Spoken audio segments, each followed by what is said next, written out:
Welcome to Just the Worst Movie Review Podcast. This episode number 15, to be perfectly precise. I'm your host, Billy Donnelly, whose work you can find at JoBlo.com. This is Infamous. And of course, right here at Just the Worst Podcast. And Happy New Year! This is the first brand new show we're going to be doing in 2016, talking about the first brand new release hitting in 2016 that I think Hollywood may be hoping that you forget is even out there. But either way, one film is on the docket for this week. And joining me this week to talk about that particular film, one of my colleagues over at JoBlo.com. You can find his work on Twitter, or his tweets, his thoughts, whatever's going through his head on Twitter, at JimmyO, the amazing, the phenomenal, is that good enough? James Oster, JimmyO, man. Thanks, dude. I appreciate you coming on. We had some sound issues as we tried to maneuver here, but now we're good to go. And now I figured I'd give you a much, much more grandiose introduction. So thank you, dude, for being here. Now I'm speechless because that's amazing, and now I'm going to have to probably, celebrate with that because that was just freaking rad. So there you go. Yeah, thank you, and Happy New Year, man. Yeah, Happy New Year. Happy 2016 to you. Oh yes, it's an exciting new year filled with lots of cool movies. Just not this month. Well, we hope so. I mean, the weird thing. I mean, look, the weird thing is that, I mean, don't you remember, let's just take a small trip back in time. Don't you remember in 2014 when people looked at 2015 and they were like, oh, this is going to be amazing. And then 2015 ended and we looked back and we were like, I don't know if it was there. And now in 2015, as we move to 2016, we're like, oh, this is going to be amazing. And, well, we'll see where we're at in 12 months. Well, this year, for me personally, I found 2015 to be a much better year than I had anticipated because, halfway through the summer, we had Mad Max, which was amazing. Everything else was like, whatever. But yeah, I mean, every so often we'd have a cool flick in the beginning of the year. We had Predestination. We had Paddington rocked. That was a good movie. Come on, the bear. But around, I don't know, I think it was around August, I started seeing all these little films. I was like, oh, this is really good. Oh, this is kind of great. And I got to say, at the end of the year, I was like, a top 10 was difficult because there were so many movies that I genuinely loved and that I really wanted to put on my list and that I couldn't put on my list. So I liked this year. I was one of the few that really. The last one, not so much. 2014 seemed a little weak to me.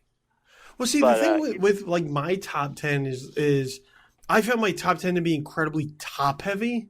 I had 6 films that I really loved, and then 7 through 10 could have easily been interchangeable with movies that would have been 11 through 15. Movies that I really liked.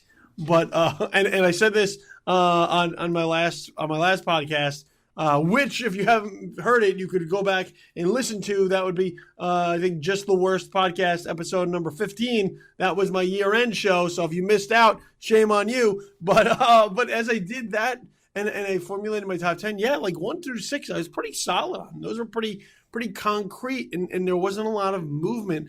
7 through 10, as I kind of moved through. How I was gathering the films that were at least in consideration. There wasn't a lot that I was like, oh, I felt blown away by this. I think that was the thing for me with 2015 is that there were a couple of movies that really were like, wow, and then a bunch of movies that were like, I like that a lot. Okay, I can see that. I mean, there were some of the movies that I loved. I'm trying to think of recent some of the Oscar movies. I really dug Carol. I really dug what was the other one? 99 Homes, but they didn't quite make my list. But the ones that I think made my list really, I mean, they really earned a place. Even though we have commenters going, hey, dude, your list is stupid because you didn't list Star Wars, or you didn't list this, or you didn't list that. I'm like, well, no, it's my list. Yeah. And if you disagree, that's fine. But that weirds me out, man. That whole kind of, wow, you didn't say this is the best movie ever made, so obviously you have no taste. Yeah, and obviously I can't trust another word that comes out of your mouth.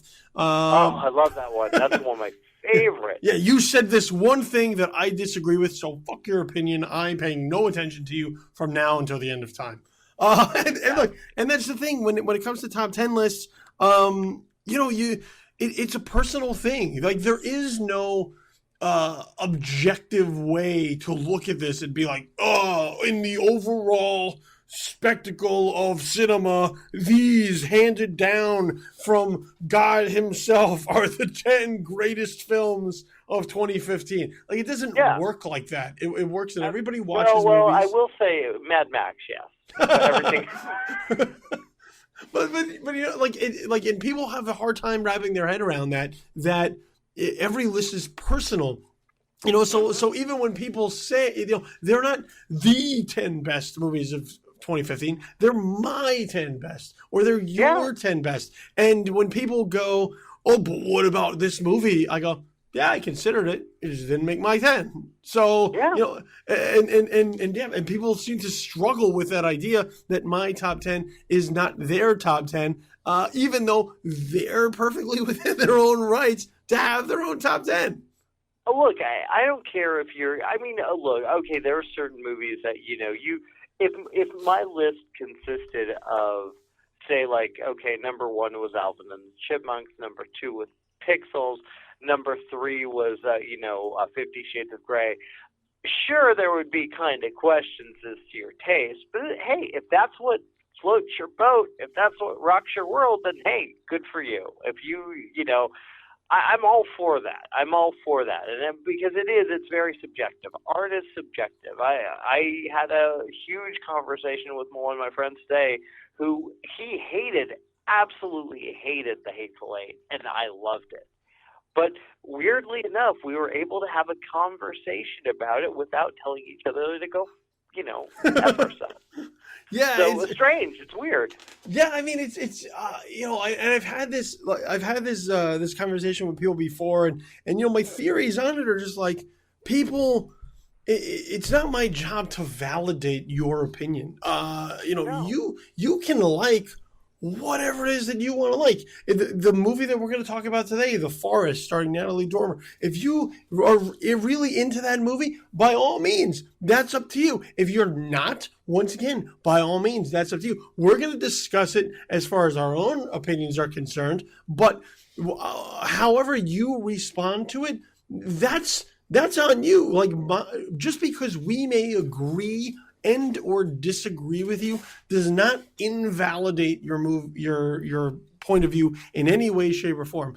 And the other thing I would say is, regardless of what other people tell you about a film, go see it anyway if you want to go see it. If it looks good to you, if it's something that floats your boat, as you like to say, if it's something that you look into and go, that looks like it might be worth my money, or that it might entertain me, then just go see it. Don't let other people talk you out of it. Don't let other people try to mold your opinion based off of their opinion. Have your own taste and just embrace it. Yeah, absolutely. I mean, movies are meant to be fun. They're meant to entertain. Sometimes they're meant to do a little more than that, and that's fine, and that's great. And I remember so many movies, watching them, as I was going through the year, thinking, oh my God, that's going to be on my top 10. Oh, that's going to be on my top 10. But other people are going to put those movies on their top 10, and that's totally awesome. That's totally fine. But it's just one of those things where you have to let it go, and you have to, just embrace your own, whatever your taste is. And like you said, don't let people tell you what you should see or what you can. The way I see critics, this is my how I see critics, is that you find somebody that you can kind of relate to, whether, maybe you hate every single thing they love. Well, awesome. You can watch that critic, and if they hate something, well, you know you're going to love it. So that's a great way to use a critic. You know what I'm saying? There are ways to use, like Rotten Tomatoes. You can look at that, and if you really want to see a movie, but it's got a 5% rating, maybe you should think maybe bargain matinee. You know what I'm saying? There's ways to use critics, and look, there's a lot of critics I grew up watching, and I think every single one of us grew up watching Roger Ebert. But my God, when he would review a horror film, I would be like, "Are you serious?" It just sounded like he had an issue with them, and rest in peace. I had great respect for the guy, but I remember him giving like 0 stars to one of my favorite horror movies, and I'm like, really? Did you even give it a chance? Yeah, you know what? I think part of it comes with us just being older. I think it comes from being older, a little bit wiser, and not giving a shit. Like, I think that's what comes down to, like, us just having our own opinions, and like that's it. Because I remember being younger, and like you just think your opinion is right all the time, mm-hmm. and that everybody should conform to your opinion, and you look down on people that don't share it. Like, how can you like that movie? How can you like Transformers? And then when you get older, you're like, oh, you like Transformers? Oh, good for you. It doesn't really affect my life, so I don't give a shit. No. And I think that's what happens. I think when you're younger, you're full of like all this piss and vinegar about like how movies should be. And as you get older, you're just like, well, I like what I like. And if somebody else likes that, well, there's plenty of room under the tent for their enjoyment too. Yeah, absolutely, and I think that's the thing about as fans of movies. I think we need to embrace the joy of it a lot more, and I think we need to. I tend to be one of the critics on Joe Blow that people are like, oh, that guy likes everything, because I can almost always see good in a movie. At least I try to. I try to go into a movie with an open mind. If I don't. There's some movies I don't necessarily, connect with, but I still appreciate the filmmaking quality or the whatever, the acting, the directing, the lighting. They use a great song. I try to find that, but I don't really get pissed off when people don't like something I don't like. Okay, fine. A friend of mine hated Mad Max. He keeps getting on me about, oh, that movie sucked. I'm like, okay, that's fine. You can think that. It's all right. I don't care. Yeah, it's not absolutely. a personal insult. Yeah. I didn't make the movie. I mean, hey, you're wrong, but that. Yeah. So sometimes there's those instances where somebody's like, I didn't like that movie, and you're like, you can have your opinion, but it's just wrong. I know a guy who's like, I don't like Indiana Jones, and I'm like, you can have that opinion. It may be wrong, but it's all yours. And one thing to cycle back on the top 10 thing too is that I don't really want to live in a world where everybody has the same top 10. Where there's just one universal top 10. And even still, like, here's the thing: you can have and I said this, when I was kind of laying it out as kind of my reasons for my top 10 and how it was each individual film.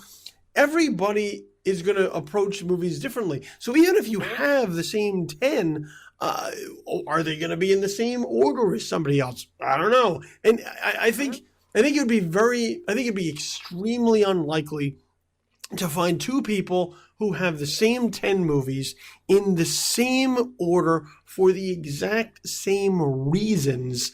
I just don't think that exists. So yeah. I don't think so either. I don't think so either, and I think to think that way is nuts. Yeah, it's just nuts. It's fascist. Just leave it. It's okay.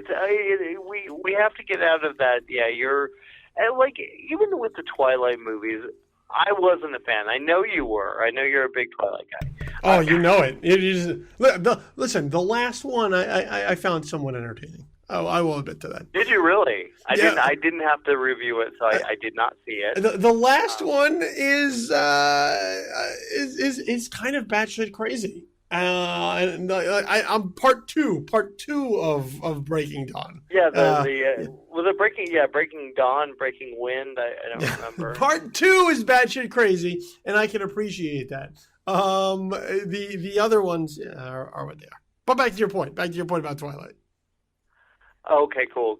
Well, I don't even remember what my point is. Okay, yeah. So I remember when Twilight was huge at Comic-Con, and people were all mad because they're kind of taking over. But I'm like, you know what? Let them have their movie. They aren't going to be around for much longer. There's only a few of them, thank God. So it is what it is. It's like I love. Here's the thing, and I was thinking of this with Star Wars recently, The Force Awakens. I was going to a movie, and I found I kind of got excited that it was a huge hit. Not because it was a huge hit. I like Star Wars a lot. Don't get me wrong, but it's not on my top 10. Not my favorite movie of the year. But I like when movies are successful because I like that people are going to see movies.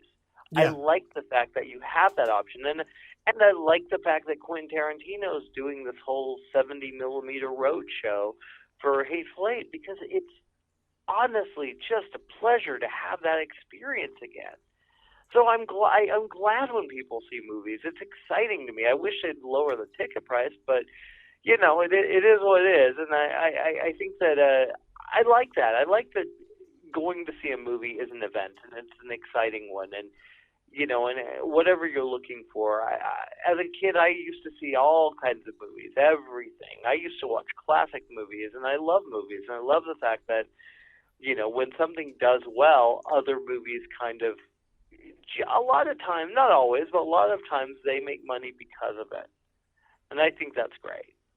Well, to one quick add-on to your Twilight point is that I tried to get out of that as quickly as possible. Well, no, I want to make one quick add-on is look, you can not be a fan of the Twilight or be a fan of the Twilight, whatever it is that does it for you. The thing that I kind of dug about the entire Twilight saga was the fandom, and and once again, you can look at it and try and look down upon the people that are fans of Twilight because it's not your thing, but they're just as devoted to Twilight as Potterheads are to Potter, as Star Wars fans are to Star Wars. They were in it, full blown, and just because it's not your thing doesn't mean you can't really diminish how passionate those people are about it. And that was just kind of the point I meant to make, is that I looked at that and I was like, man, these people are really into it. All right, that's pretty cool. And look, awesome.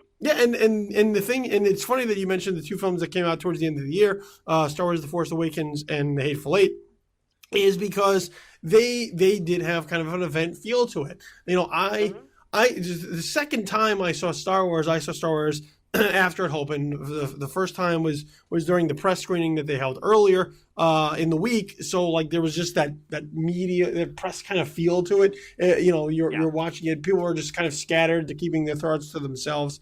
When I took the rest of my family that Saturday morning, actually late morning, early afternoon. And that was the first time I got to take my kids to see it and my wife to see it. And just walking into the theater, it was an energy that I hadn't seen for a movie in a really long time. Of just the place, and this is early on a Saturday where the place is packed, everybody's excited, people are just waiting in these lines, and you just got the feeling of this is what it should kind of always be like. This is what I want it to always be like, regardless of what it is. If Spotlight is opening, I hope people are oh, Spotlight's opening, and it has this feel to it. I gotta go see Spotlight. And I know people who have gone. I was one of those people. And I know people who had a chance to go see the 70mm roadshow version of The Hateful Eight with the general public, and they're it is packed, and there's an energy there. People are excited about it. So yeah, I dig when people are excited about a film and the community comes out and people go and they behave in the theater because they're there for the movie. They're excited about what it is. And yeah, and I wish we could have more of that all the time. because me too. It'd make our jobs easier and slightly more enjoyable. Well, so you say that you mentioned the road show. I did. I went on a Monday night. I went with me and my friend. We went to Burbank, AMC Burbank. It was a 10:55 show of a 3-hour movie on a Monday night. All right, it was almost packed. It was almost packed, and there again, like you said, there was that energy there. People were sitting around talking about their favorite Quentin Tarantino movies. And it was infectious, dude. It was infectious, and it made the movie all that more enjoyable. Yeah, and you can't beat that. Like when it doesn't happen all the time, but when it does happen, you just crave more of it. Like I wish we could have this all. I wish we could have this all the time. I don't think we would get sick of it. No, I think that I really hope that the good thing about Star Wars, I think, is that. As much as there's always there are the people that absolutely hate it, and they have their reasons, and they're really vocal about it, which I kind of find a little irritating because you're like, come on, people are finding joy in it. Just let them just have beating a dead horse with it too. Yeah, and it's come on, it's got 94% rating on Rotten Tomatoes. There are people that like this movie, and it definitely is an improvement, at least in my opinion, over the last three. So, let people enjoy this because it's so rare. It's such a rare thing. And at least we have another one coming out, and I hope that we can continue this. But I really hope filmmakers like Quentin and even I would even say The Revenant is a freaking, it's an experience. At least I felt it was an experience sitting through that movie. I love that movie. So I hope that we get more of those. I hope we get more filmmakers who want to take a chance. I love the idea of doing crazy stuff and doing 70 millimeter production. I would love if that became like the next 3D. How cool would that be? Well, maybe. But look, as we all remember what happened to 3D. It just ran that thing into the ground. To the point where you would just be like, I don't want to see another 70 millimeter fucking movie for as long as I live. Do you think that would happen though? I mean, because the thing with 70 millimeter, it's not so. Well, it's not so gimmicky. The people that don't like 3D really don't like 3D. Yeah, I can't imagine someone having that reaction. No, I mean it's not so gimmicky, and it's not so just done for like. Well, now we can charge you more money for tickets, even though they are charging you more money to go see the roadshow version. Yes. But it's not done in the way that's like so egregious that you just look at it and you're like, you guys make me sick with this 3D with your up conversions that are poorly conceived and just slapping the 3D. Yeah, I don't think it'd get there, but trying to figure out new ways to make movies feel like events again. That's always a cool thing, and I'm appreciative of it, and I hope we get a little bit more of it along the way. Well, one of the things we've done, I mean, it's a small piece, but me and my partner Jason Coleman, he's a good friend of mine, and I've worked with him for years. And years, we have a thing that we do called Flicks for Fans, and Joe Blow helps us out a lot, and we put on like these really event screenings. We did an Evil Dead festival when the remake came out, so we showed all 4 films. We had guests and we had prizes, and it's a real. It is literally Flicks for Fans. It's a chance to give back. We recently had a screening of Up. It was an outdoor screening about 3-4 months ago, and Ed Asner came to talk to the audience. He took pictures with everybody. We gave out these awesome prizes. This little girl had a birthday. It was her birthday, and she chose to come to that. How freaking cool is that? That I love that. And I hope that, and I like doing these things. And I host and I do the Q&A, and I love that. I love that one-on-one feel with the fans, dude. It's amazing and it's wonderful, and it really kind of excites me again as a film goer, and just being in this business, it makes me really happy. Well, speaking of excitement or lack of excitement, we'll find out. That's a perfect way to segue into the film that we're going to talk about this particular week, which is The Forest. This is a January horror release. Ooh. From this is Gramercy Pictures releasing this. It stars Natalie Dormer with Jason Zada directing, and it's a film about a woman who goes out to Japan in search of her missing sister, whose whereabouts she has learned. Her last whereabouts were into the Aokigahara Forest. I think I pronounced that right, but I probably butchered it. You did a better job than I would have. So well, there I go. Pat on my back. But this is actually a real forest at the base of Mount Fuji where people go to commit suicide. So this is kind of a supernatural take on that. It's not really a myth or a legend. I mean, it's a thing that really happens, but this is kind of adding, I guess, more of a legend to it by kind of adding that supernatural element to it. Look, January kind of does not have the best reputation as far as movies are concerned. January is typically one of those months where Hollywood kind of dumps their garbage a little bit, kind of separating from the push at the end of the year towards holiday blockbusters as well as their Oscar fare. And then as they move into kind of February and March, where they get a little bit creative before they kind of head into the summer fare. So January has typically been one of those months where they kind of just drop some things on everybody. And the first week or the first weekend of January has now kind of been, the last couple years, been kind of a landing spot for horror. We saw it the past few years with the Paranormal Activity, the Marked Ones, as well as that other awful possession movie. The Devil Inside, which hit a couple of years ago. But this was kind of where they landed, because there's this idea that after the holidays, people just crave a little bit of horror. So, The Forest. Jimmy, what did you think of this one? You know, here's the thing. I went in with it was a completely open slate. I knew nothing about it. And I saw this quite a while ago. And now the embargo's lifted. Yay, everyone's happy. It's not terrible. If that's a compliment, it's not terrible. Here's the positive. You have Natalie Dormer, who is quite talented, quite lovely, and she's actually one of those, considering the whole movie really, if she wasn't good, it would be a disaster. She's solid. She's a solid actress. She's likable. I feel like I'm rooting for her. I also liked, I think his name Taylor Kinney. Yes. Who is someone she meets there, and can she or can she not trust him? Who knows? I like the story is creepy as hell, dude.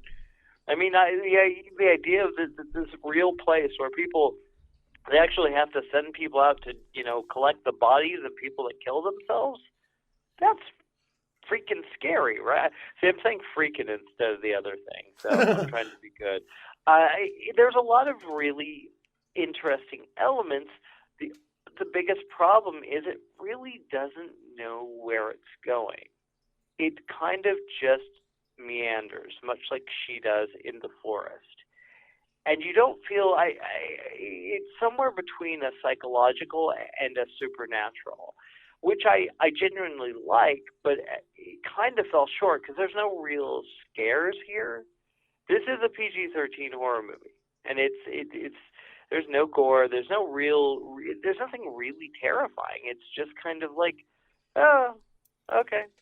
There's someone about. I think I may have gotten the chills. I think one time in one sequence when she was running, and possible spoiler alert, and she sees that. I think it's the Yuri, or whatever. They're kind of like they're like a cross between like just evil spirits and like demons, I guess. Yeah, and I thought that was but it didn't go far enough with it. Although I do have to, I give the movie props for the ending, because it's kind of it's not a happy ending per se, but I think it was fairly ballsy, especially considering the film kind of, it wasn't really a risky type movie. They had a decent actress. She's pretty and she's running around the forest, but nothing really happens. It just kind of meanders. And the idea was there, the talent was there, but something just felt like it was missing. I don't know about you. What did you feel about this? I mean, I like Natalie Dormer. I'm a huge Game of Thrones fan. I think she's great as Marjorie Tyrell, which that would be where you would kind of know her. I think the best is if you're a Game of Thrones fan, you would recognize kind of her as this very smart, kind of cunning woman who knows. Who understands some of the politics attached to the Game of Thrones, which is, kind of advancing your position, advancing your alliances, making yourself better in the Five Kingdoms than anybody else, because that may be the difference between living and dying. So I really like her in that show and in that particular role. I think here, look, she's a good enough actress that she can hold the film together. That, as you said, the film's not a disaster, but I don't think she's the type of talent that can elevate the material. And I don't think that on paper the Forest is very good. It's not awful. I just don't know that it's very good, because it does not know what it wants to be. And the way that the film, I mean, look, this is one of those things where the marketing department is always guilty as charged, because they just want to put asses in the seats when it comes to the movie opening. But there's really not a horror. It's a horror in name only, but there's really not a lot of like horror other than. I'll get to the horror element in a moment, but there's not, I guess, what people would view as a traditional sense of horror. There is a supernatural element involved, but the supernatural element isn't very active. It's not. It's very subtle, almost way too subtle. Yeah, I mean, it's just kind of seeing visions. So there's a passive element to the supernatural, and as a result, I don't know that really makes the film do anything. No, it doesn't. I made a joke about this when I saw it. There's a scene early on, and you'll know which one I'm talking about, where she's in a cab, and there's a jump scare. Yes. You remember that, right? Yes. And then I'm watching the movie, and there weren't necessarily a lot of jump scares, which I give it credit for. At least I don't think so. There's one other one that I think got me and everybody in my theater that involves a hallway. Okay.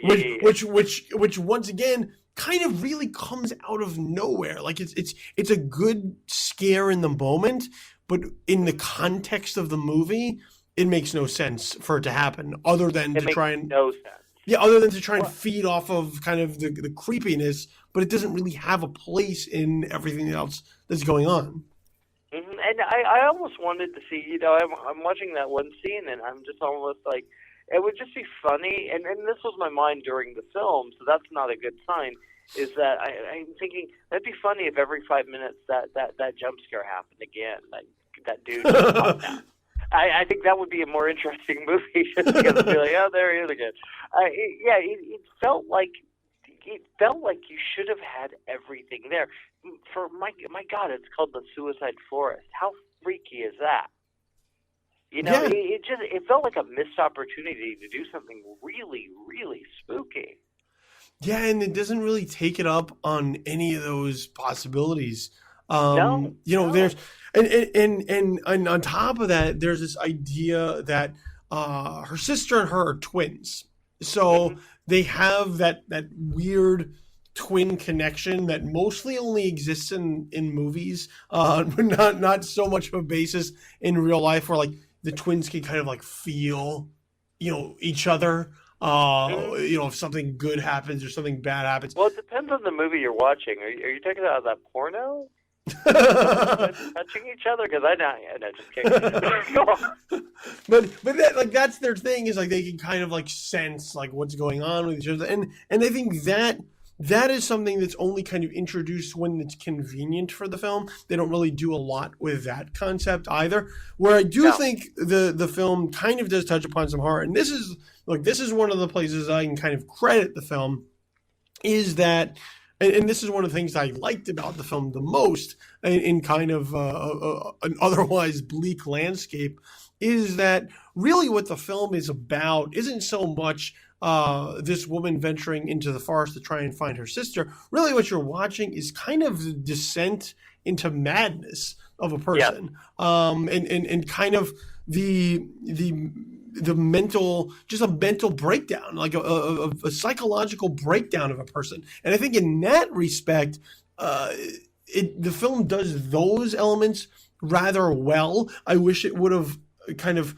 doubled down on that a little bit more and made that more of the focus of what this film is, because other than that, it still tries to play towards certain horror conventions that I just don't think it works well with, which is, here are our rules. We're going to go into the forest. We don't stay past sundown, which, once somebody decides they're going to stay past sundown, you kind of, your sympathy for them is lost a little bit, because you're like, well, if you would just follow the fucking rules, then A, we wouldn't have a movie, but B, there wouldn't be much of a problem. When they're like, don't stray from the path. Done that generally. I think they could have done that to make it work a little better. Yeah. It does feel like, it is one of those, well, duh, come on, stupid moments, and it is a little frustrating because her character is not always likable. Just some serious issues with breaking the rules, and it's like you're in danger, and she does do some really stupid things, and I'm fine with characters doing stupid things in horror movies, like you said. If they don't, you don't have a horror film. If Jamie Lee Curtis didn't throw down the knife a couple of times, he wouldn't have the knife to go back after her again. So I'm fine with that. But I wish there was something more to go on. You were talking about this being a psychological film and how that was the most interesting aspect. I actually liked the last, I would say, about 20 minutes of this movie. I think that's the part I was like, oh, okay, this is actually interesting. I don't know if you felt the same way, but I like that because they kind of went in that direction a little more. And I like the scene with the parents where you come to the realization of what happened. Again, spoiler alert. I don't know how you felt about that, but I actually kind of appreciate that because I felt like it was finally going somewhere. I would have liked it a little bit more had it not happened so deep into the movie without really much acknowledgement earlier on. So I think, so while I would say that sort of maybe the last 20, 25 minutes get a little bit more creative, they're really unearned moments. Like it just feels like they're just starting to throw things into the movie as a way to give it some twists and turns. But there's not a lot prior to that you would connect the dots to get there. So when you're starting early on, there's not a lot of hints or kind of drops along the way that you're like, well, this is an interesting thread. I want to see where it's going. When you start to go off in this path, you go, well, that's interesting, but I don't know how the hell this works within the rest of the film. I agree with you. If they had started that earlier, if they had kind of fleshed that out a lot, I think it would have been. I think they could have really made something cool, really creepy.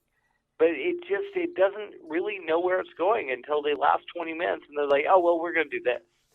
And you're like, okay. I mean, at least it was interesting. At least something was happening. But until then, you're like, okay, so she's wandering again. Okay, that's thrilling. She was cute, though. I will say that. If that's I'm trying. I think it also felt like some of the, I know the director Jason Zada. I don't know him personally, but I know he did the House is October Bell, which, I know quite a few people kind of dug. So I think he had some really good ideas. I'm wondering how much of this was his, or I'd like to know if there was more to a story than this, if there was something more and they toned it down or tried to make it safe or or too many cooks in the kitchen, because it seems like they really had ample opportunity to make a great horror film here. I mean, there's 3 writers credited to the script. So you have Nick Antosca, Sarah Cornwell, and Ben Katai. David Goyer is involved as a producer. The film has the feel of a lot of things trying to be blended together. And as a result, when you have that, typically when you kind of try to Frankenstein all these things, then yeah, you do kind of have a monster of a movie. And I think that's one of the situations kind of here, is that you have all these things. It feels like there were a lot of different things that were like, wouldn't it be cool to do this? And yeah, by themselves, those elements may be cool or interesting, but when you just kind of mash them all together in one film, I don't know that it has the same effect. I think you look at it at that point and go... And it can be frustrating for the audience, too, because you're like, you can almost see, you're like, oh, this could have been cool if they just actually done something more with this. It's a frustrating watch at times, because there's actual gems in this movie. A few, but not enough to really work.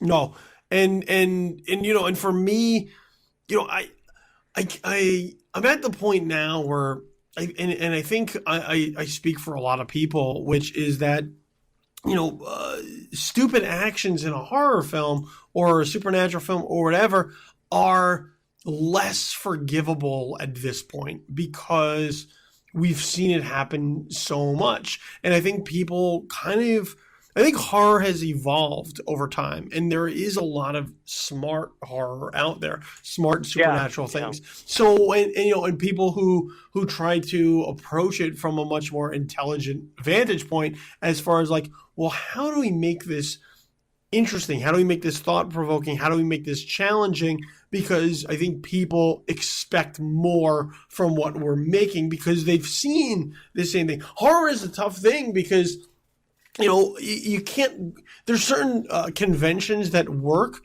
but formula doesn't really work. Because if you watch a horror movie and you see, like if you watch 2 different horror movies and they both kind of feel like they're doing the exact same thing, the second one is really going to have less effect on you. The one you watch later is going to have less effect on you than what you watch first, because you really can only kind of get that experience one time. So I think horror has to constantly be trying to do something different, because if you're somebody who watches horror, you get used to those beats. You get used to see like those jump scares. You know that they're coming. The time. Sometimes it's a matter of those timing and their execution that may make them successful. But if you can kind of see a lot of a horror movie coming from a mile away, then isn't then really scary, which is the point of a horror film, is to kind of terrify you or scare you or something of the like. And I never felt that this film was doing any of that, even as a supernatural film, just to make you feel uneasy or uncomfortable. I never really felt that it was accomplishing any of that either. No, I didn't either. And I it's funny, as you're talking, I keep thinking of I guess last year's The Babadook, how effective that was. And I know there's people that don't like it, but let's be real. The Babadook is a fantastic movie, and it does exactly what this film could have done. You have a character dealing with some very serious, possibly crazy stuff. But I'll give it this. I don't even think you necessarily need to be completely original in horror. Just do it well. Do it with heart. Do it with characters. Look at The Conjuring. There's nothing original in that movie. But do you care about the characters? Do you give a shit about what happens? Yes, you do. And there's something about this character in this film that, as good as she was, as good of an actress she is, there was something kind of self-centered and kind of not really she just wasn't that interesting. And she's very cold. She's very cold and very kind of detached. Yeah, and the way I actually, weirdly enough, I think I like the Taylor Kinney's character more. I thought he was a more interesting character because he was actually doing something either for whatever reason, which I don't even think that was very clear. I think it was kind of left in the open. I don't know if that was a good idea, to be honest. I actually found him more interesting, and I think the film picked up a little bit when he showed up, because I was like, oh, at least she has someone to play off of, and at least he's not, he seems like a likable guy, and I use likable a lot today. I'm sorry about that. I enjoyed his character a lot more. She was prettier, but hey, there was something so just. This is, after I saw it, I'm like, this is a generic January horror release. It ain't bad. It's not The Devil Inside. It's, somewhere between that and somewhere between, like, the marked ones. It is what it is. And audiences are probably going to go see it, although I think there's a little more, I don't know. I think this one might be one of the first January horror films to not make money. Well, everybody's still going to see Star Wars, so there's not a lot of room. They're going to go see The Revenant. They're going to go see Hateful Eight. There's plenty more movies that are far more interesting to see right now. And honestly, I didn't watch the trailer, but everything else, like the posters for this, just seemed kind of I think they're really banking on her, and I don't know if audiences are really willing to go and just see this just for her. I don't know. No, I don't think so. And I don't think so either. And the Taylor Kinney character, is interesting because there's kind of an air of mystery to him. Who is this guy? Why is he here? What is he doing? Is he really who he says he is? What are his motivations? So there's some layers of complexity to him that make the film somewhat interesting. And I would agree that while I think she kind of holds the movie together, as a character, I had some kind of problems with how this character is created and structured, because she is very cold, she is very detached. While she's going out there looking for her missing sister, there doesn't really seem to be a whole lot of connection to the sister. There's very little focus on the sister and what the sister means to her or anything like that. That seems to kind of be thrown by the wayside. And as a result, I thought you made an excellent point, which is, do you give a shit about the character? I think there seems to be a lack of giving a shit about characters that is missing from a lot of these films. There are too many films just are like, well, what if we throw enough cool moments out there, or we put somebody up there that people recognize, that'll be enough. And there's not enough work being done to the script to make these characters matter to you. So that even if you watch a film that feels familiar, as long as the character matters to you, if you care about them, if they resonate with you in some way, you will go along with them on whatever journey it is that they're going to take. Whether it's stupid, whether it's familiar, it doesn't matter. You're like, all right, I'm strapped in, let's go, because you're interested and intrigued by where that character is going. And this film, I think, does not have that. It doesn't have a character that you care where they're going. It's a character that just kind of is there. Yeah, and I think, like you said, I think the important thing is that she plays twins, and there is a shift that comes way too late to really make it work, and it just doesn't work. I think they play it off as like, again, you said no, don't worry about spoilers, so I'm trying to be as vague as possible, but I do feel like had their connection, had that been more important, and I don't know, to maybe show what the sister was going through a little more than besides that quick opening shot, I think that it would have worked too. But I know they were trying to keep it a mystery of what happened to her, but the mystery is not interesting if you don't care. Yeah, sometimes I think people keep trying to hold on to this mystery as like, well, that's going to be like the treasure box. Like, that's going to be the thing that we hold on. And once we open this thing up, the movie will instantly be better because, whoa, look at this cool thing we gave you. But yeah, if that mystery isn't properly unveiled along, like, everybody wants the aha moment, but the aha moment will ring hollow if before that you don't really know what's going on. And I think, as you kind of bring to enter this shift towards the end and kind of explaining her connection with the sister a little bit, kind of, incorporating ideas of guilt that she has. I think, it hadn't been done earlier and kind of made this much more of an emotional thing for her. I think that might have landed a little bit better. The other part, I think, that doesn't hit as well as it probably should is just the forest. While I think the concept of the forest is creepy, people know about, it's not that they know about the suicides. The suicides happening in the forest, people are aware of.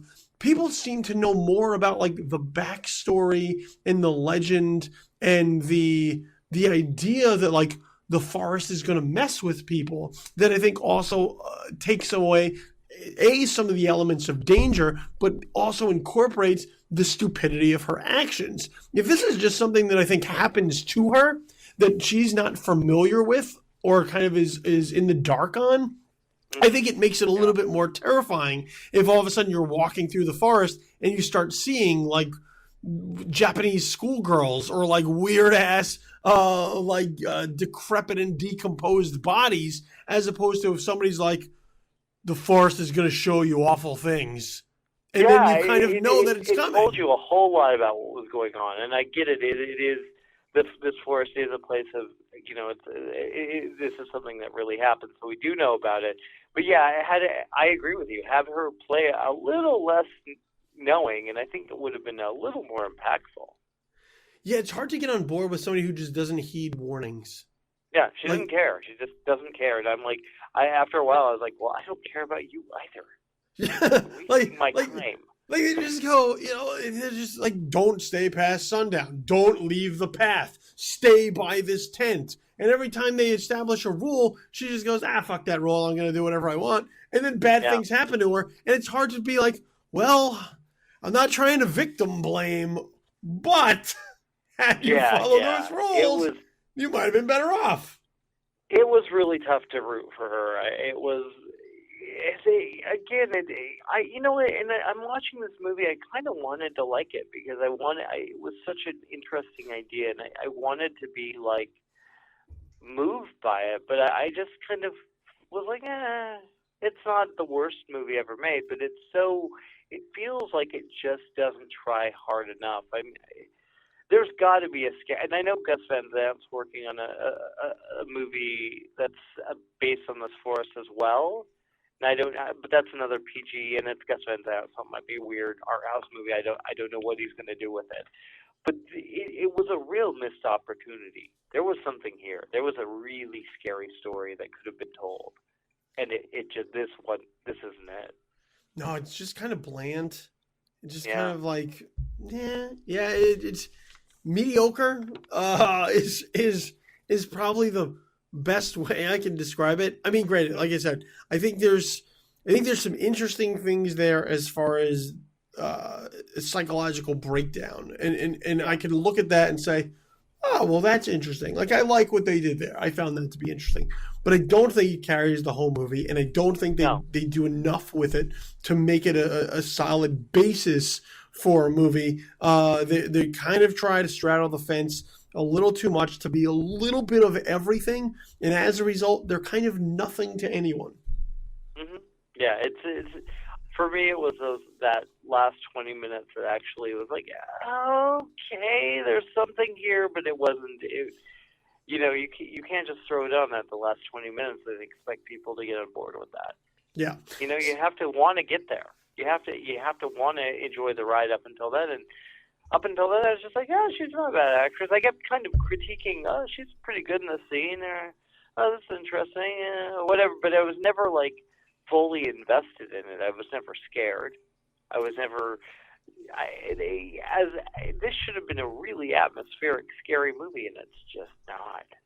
No, and for a film that's 95 minutes, it feels much longer than that. I agree, because nothing happens. Nothing happens. It's not a breezy 95 minutes where you're just oh well, all right.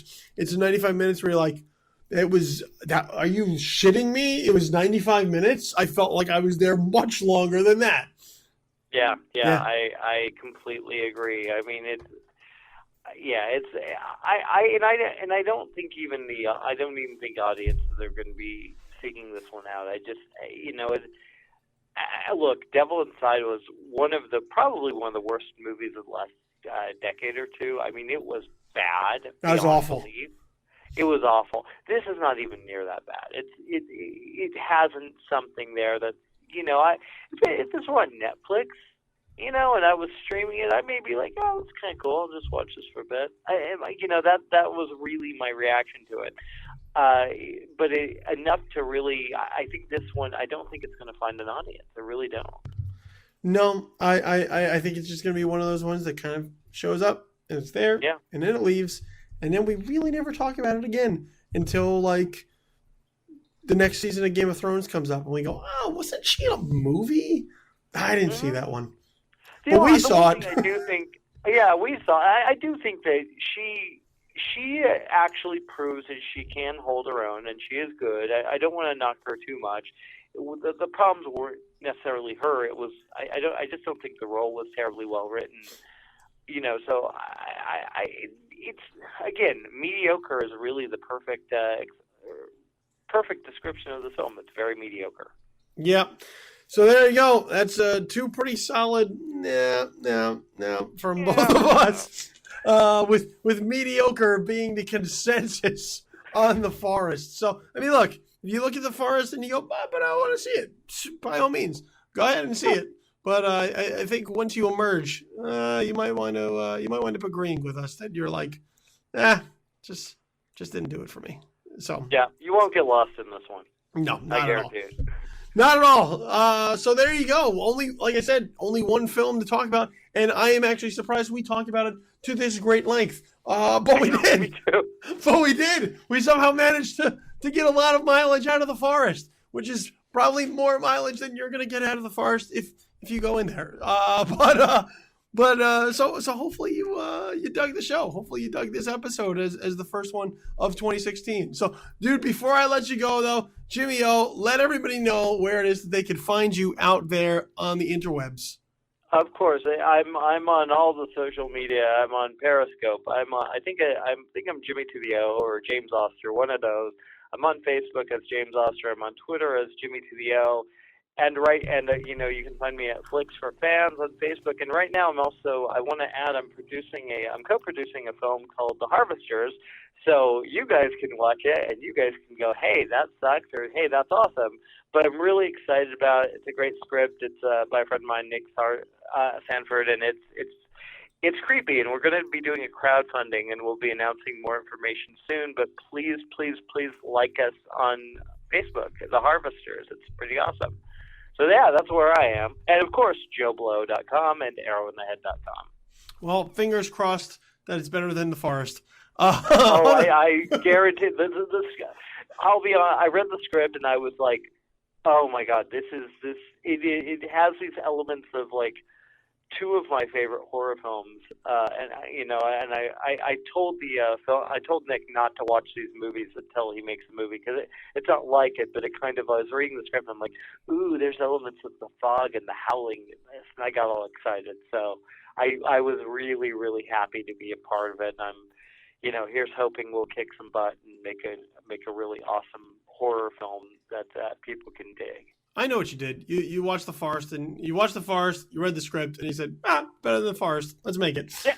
Well, pretty much I think every script I understand your approach and how that went down. You don't have to lie. You just put it all out there for us. We and this is the second film I'm producing right now. I'm also producing one I co-wrote. It's called Sick for Toys. So, yeah, I'm busy, man.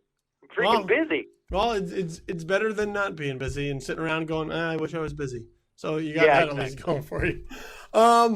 Make sure you follow all our social media pages. Make sure you follow the Twitter handle, official Twitter handle for Just the Worst Podcast, which you can find at JTW Podcast, as well as our Facebook page, facebook.com/Just the Worst Podcast. I'm on the Twitter as well, tweeting whatever stupid observations come into my head. So at Infamous Kid is what you want to hit up there. And on Facebook, facebook.com/BillyTheKid. JoeBlow.com, that's my work Monday through Friday. Every afternoon you can find some writing and some musings of mine about whatever news is hitting the Hollywood landscape. This is Infamous YouTube page. Make sure you keep your eye out on that. And of course, all the podcasts you can find at SoundCloud.com right now. Make sure you do a search for Just the Worst Podcast, and all of our shows will come up there so you can listen to whatever you want into your heart's content.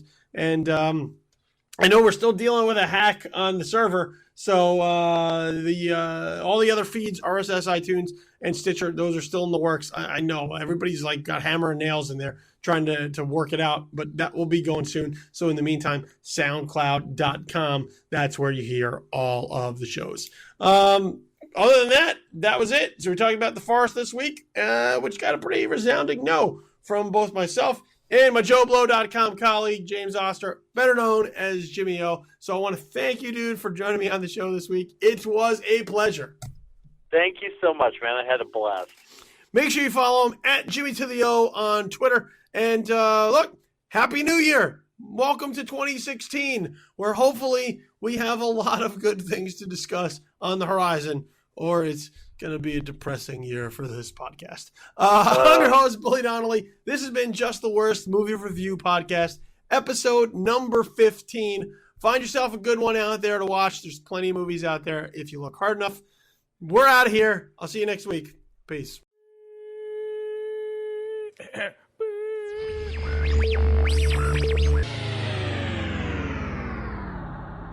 Just the Worst Movie Review Podcast, episode number 15, has been a presentation of Just the Worst Podcast Media.